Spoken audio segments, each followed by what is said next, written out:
don't know how quick this is going to be, but I needed to talk about this because this blasted my mind today. This is a quick video game thing, or a video game thing. I don't know how quick it's going to be.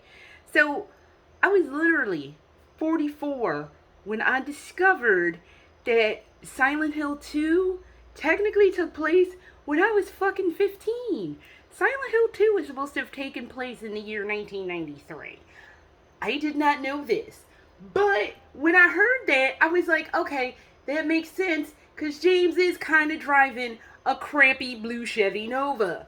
So, like, when he comes out of that bathroom in the beginning of Silent Hill 2, he's, like, by his car, his hoopty, like, I remember seeing it the first time. I was like, why is he driving a crappy blue Chevy Nova? Because didn't that game come out in 2001? I thought it took place in, like, 2001. No, Silent Hill 2 takes place in 1993. So that brings me to sunny point number 2, the thing I found out today, that James was 29, which means he was born in 1964. So is there a correlation with Snake Eater? Like, is that like a thing? Probably not, but I'm saying the Operation Snake Eater from Metal Gear Solid 3 takes place in the year 1964. James was born in the year 1964. It makes you think about, I don't know, stuff. So there is that, and I'm just like, well, damn.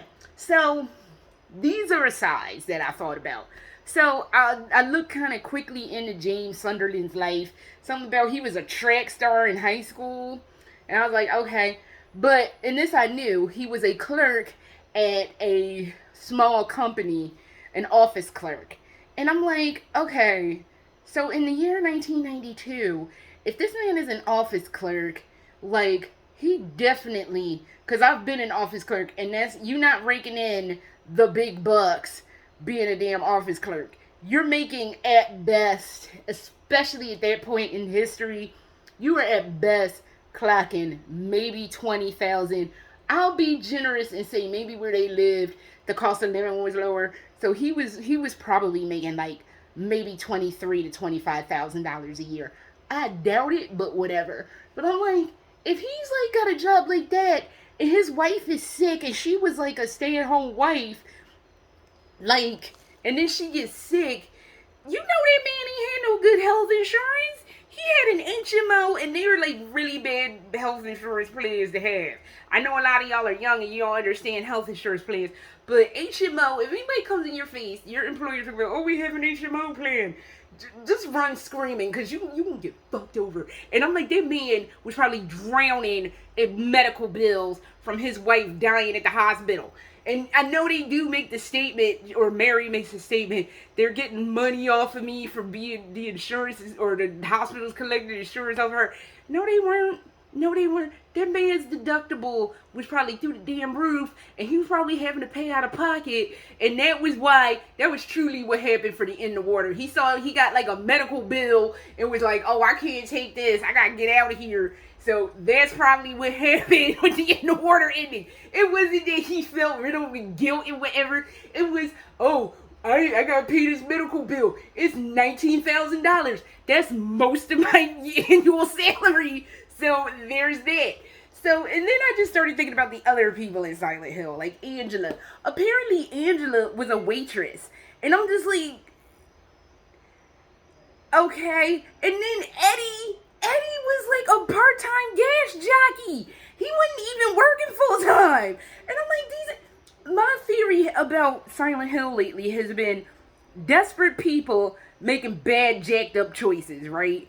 And I'm thinking these were desperate people, like James murked his wife, Angela murked her dad, and it says something about murking her brother too. I don't know, but she murked some people, and then Eddie had murked some dog, and then murked, or he didn't murk that dude, but he just shot him in the leg all bad.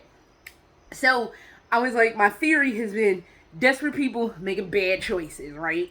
So, also my TLDR for Silent Hill 2 is it's about people coming to terms with things. It just so happens that those people are murderers and they're coming to terms with the crimes they committed.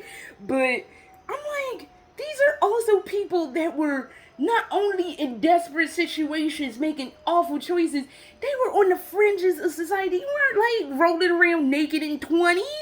They were like struggling and living check to check. So